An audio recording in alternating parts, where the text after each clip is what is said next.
Ce sont des tweets qu'il doit désormais regretter. Ce lundi 1er mars, le verdict final de l'affaire des écoutes a été rendu par la chambre correctionnelle du tribunal de Paris. L'ancien président Nicolas Sarkozy a été reconnu coupable de corruption et trafic d'influence au même titre que M. Thierry Herzog et l'ancien haut magistrat Gilbert Azibert. Tous les trois ont écopé d'une peine de 3 ans de prison dont 1 an ferme. Une peine qui est aménageable, et qui sera certainement convertie à de la détention à domicile avec le port d'un bracelet électronique comme indiqué dans le délibéré du tribunal. Il convient d'aménager la partie ferme de la peine et bénéficier sous le régime de la détention à domicile sous surveillance électronique eu égard à sa situation actuelle.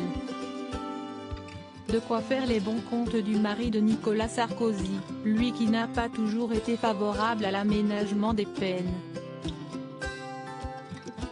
En effet, l'homme politique se voit aujourd'hui rattrapé par d'anciens tweets pour le moins embarrassants.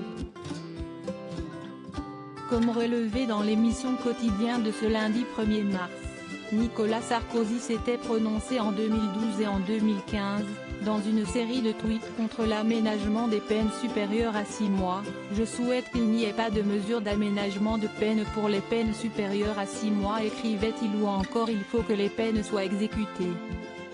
La non-exécution des peines, si est-il impunité ?» Un avis très tranché alors qu'il va lui-même pouvoir bénéficier de cette mesure prévue par la loi française. Carla Bruni apporte son soutien à son mari. Nicolas Sarkozy a déjà annoncé qu'il comptait faire appel de la sentence décidée par le tribunal. Il peut compter sur le soutien de son épouse Carla Bruni qui a réagi au jugement du père de sa fille Giulia avec émotion. « Quel acharnement insensé mon amour » Nicolas Sarkozy. Le combat continue, la vérité fera jour. #injustice a-t-elle écrit en légende d'une photo où elle apparaît complice aux côtés de son mari, publiée sur Instagram.